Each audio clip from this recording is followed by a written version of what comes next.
السلام عليكم ورحمة الله وبركاته، كي راكم دايرين خوتي؟ إن شاء الله قاعد تكونوا ملاح وقاعد تكونوا بصحة جيدة. دروك قبل ما نبدا نسجل في الفيديو كنت موجد عنوان الفيديو تاع اليوم اللي هو فوز مانشستر سيتي وسقوط أرسنال في فخ التعادل مع بورنموث. غير كتبت هذا العنوان داف تيرا من نيلسون ربحت أرسنال 3-2. غادي نهضروا على كلا المباراتين على حدة. نبدو بالماتش الأول تاع مانشستر سيتي ضد نيوكاسل. يعني صراحة نيوكاسل خسر، ولكن والله غير قد أدى مباراة شابة بزاف، خصوصا في الشوط الأول. يعني ما كما نقولوا حبس الاداء تاع السيتي اللي هو التمريرات وتدوير الكره، ما عطاش المسافات، ودائما حامل الكره كان في ضغط كبير وما يلقاش لمن يمد لابال، وشفناهم باللي كانوا يديجاجوا بزاف. نجيو نهضروا على البيوتا. عندك بيت الاول من فيل فودان اللي مركب بيت شباب صراحه، نكونوا صراحه. وغادي نجيو نهضروا على نقطه تاع محرز مورها فيل فودان. مركب بيت الاول والشوط الاول قدم فودان اداء ممتاز جدا، ولكن عند الشوط الاول حبس. الشوط الثاني ما شفناهش، كان حاضر يعني حاضر غائب تقريبا. ما كانش اداء في الشوط الثاني من في الفودان، وذيك الجهه تاعه ماتت، كانت باقيه غير الجهه تاع جريليش شويه فيها. نجول جريليش اليوم ادى مباراه دفاعيه ممتازه، ولكن هجوميا ما كانش هذاك الاداء ولا هذاك التاثير الكبير. ونجول دي بروين اللي كان حاضر غائب. يعني اي لاعب في العالم تصرى له هذه النقطه تاع انه ما يدخلش في اللقاء. اي لاعب مهما كانت قوه تاع هذا اللاعب ولا مهارته، كاين دي ماتش عندي ما ينجمش هذاك اللاعب ما يكونش في نهاره ما يأديش. اليوم دي بروين يعني تقريبا ولا يعني خيال في الملعب، وصايت مشى تمريرات خاطئه، وهذا اللي ادى الى غوارديولا. هنا تشوف هنا النقطه اللي بنهضر عليها. غوارديولا خرج دي بروين في الدقيقه 60 ودخل برناردو. صح برناردو دخل ماركا ديريكت، هذه نقطه تحسب لها ديريكت، تنحسب لبرناردو نقطه باللي خويا جرون جوار ندخل منه نمركي. ولكن كي راك تشوف باللي دي بروين ماشي مليح خرجته، ما راكش تشوف باللي فودان في الشوط الثاني مات، ما تنجمش تعطي فرصه لرياض محرز يدخل. شوف كي صار لها دروك كي راهي صار بين رياض محرز وفي الفودان. في الكوب دي موند الذهاب بالكوب دي موند، ورياض محرز استغل ديك الفرصه وتالق وتوهج. علاش؟ لانه نعرفوا بلي رياض محرز يبغي يلعب لمباريات متتاليه به يشحن طاقته، ولا بيكون في ادائه يعني العالي، كما احنا نقولوا بيكون في افضل اداءاته.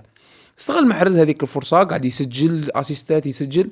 يعني شفنا باللي مع رياض محرز مباراتين الاخيرتين مع مانشستر سيتي ما لعبهش في بلاصه غوارديولا. في واحد المباراه لعبه كانت نفيد من مهاجم وهمي في بلاصه دي بروين، وفي مباراه اخرى يعني فرض عليه انه يبقى دائما في الهجوم. ولكن نعرف بلي قوه رياض محرز انه يخرج يجي شويه المنتصف يستلم الكره ويقلع بها، سواء يدير تمريرات ولا يخدم لي اندو. وهذا كمية رياض محرز ما يلعبش في هذا المكان، يعني اداء تقريبا ينقص. احنا من ليستر سيتي تتجاركم عقلين، لان نقطه رياض محرز القويه هي ليست في الاهداف قد ما هي في التمريرات المفتاحيه والتمريرات الحاسمه. دروك انت جورديولا ما لعبتش في المكان تاعه وتقارع منه يسجل، يعني باينه ما غاديش يقدم هذاك الاداء الكبير لانه ما راهش يلعب في المكان تاعه. وهذه هي النقطه اللي يعني كما نقولوا يستغلها غوارديولا باه يبر على دخل فودان وما دخلش محرز. ما تقدرش كيفاش دروك انت ما على باليش انا كيفاش راهي رايحه بيناتهم. وانا تبان لي غادي يدير لهم كيما العام اللي فات، بمعنى انه فودان يلعب في البريمير ليغ ومحرز يلعب في الشامبيونز ليغ وذوك الكيسان تاع الكهرباء وهذوك الكاس وكاع ماتش كل ما على باليش انا شحال. باينه غادي تعاود تولي كيما هكا، يولي محرز الشامبيونز ليغ اللي تلعب ماتش كل 35 عام والمباريات الاخرين، في حين انه فودان غادي شغل يحبسه ويثبته في البريمير ليغ. ما على باليش انا يتبان لي هكا، وبالك نكون مخطئ. انتصر بيب غوارديولا على ايدي ها بنتيجه 2-0، ويعني وتواصل يعني ملاحقه مانشستر سيتي لارسنال. نجول الماتش الثاني واللي كان ماتش ماراثوني. يعني اي شخص ما شافش مباراه ارسنال ضد بورنموث يعني ضيع نص عمره كما يقولوا اخواتنا في الخليج. يعني إما لكم تخيلوا أنه أرسنال كان متأخر بنتيجة 2-0 وعاد بالنتيجة اللي تصبح 3-2.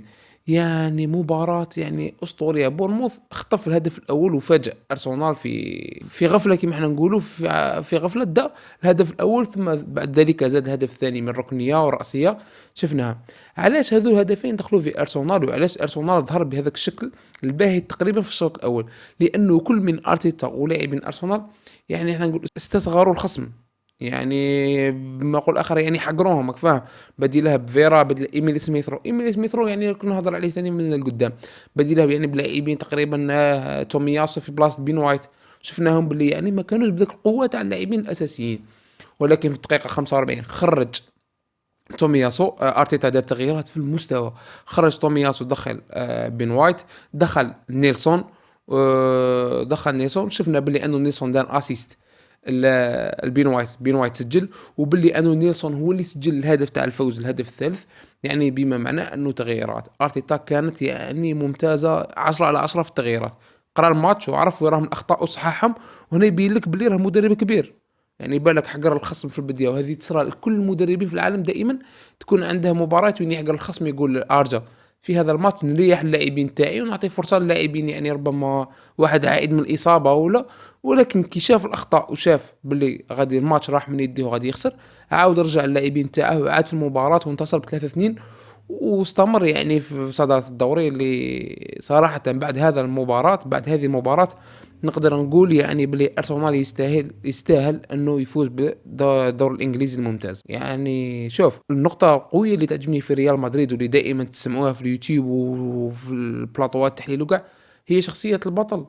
وشفناها ديجا ريال مدريد كونتر ليفربول يكون خاسر، ولكن هو على بالك، انت على بالك في عقلك باللي مباراة ما غاديش تكمل بنتيجة 2-0 وخاسر مدريد، راح يسجل الهدف الاول والثاني والثالث. يعني مهم المباراة ما غاديش تكمل بديك النتيجة. انا نشوفوا باللي هذا الموسم ارسنال دائما مدريد هذه الشخصية تاع البطل شوية يعني راه يبني فيها. تقريبا فيش عامل مباراة كان متأخر في النتيجة يعود ويفوز ولا يعود ويتعادل. وهذه الشخصية كي تكون عند أي فريق يقدر يفوز بالبطولات الكبرى مثل الدوري الانجليزي الممتاز ولا دور ابطال اوروبا. شفناها العام اللي فات في مانشستر سيتي، لكم عاقلين في الماتش التالي كاع ليفربول في جهه وسيتي في جهه كانت خاسره، سيتي وليفربول داير لقب وعادوا للسيتي. زانشينكو عاقل في ذاك الماتش، وكان البيت تاع رودري ودا مانشستر سيتي الدور الانجليزي الممتاز. علاه؟ لانه كانت شخصيه فرض نفسها، انا بطل ونقدر نحقق هذاك الكاس. يعني ما نقارحش في ليفربول يخسر ولا، وهذا اللي راه صاري مع ارسنال. ما نقارحش على مانشستر سيتي يربح ولا يخسر، لازم انا نفوز بالنقاط الثلاثه تاعي، واللي بغى يصرى مورايا يصرى. شغل نشوف قدامي برك، ما نشوفش واش صار مورايا. خوتي كان هذا هو الفيديو اليوم، ما تنسوناش باللايك والاشتراك. شكرا، ونتلاقوا في فيديوهات قادمه ان شاء الله. الى اللقاء.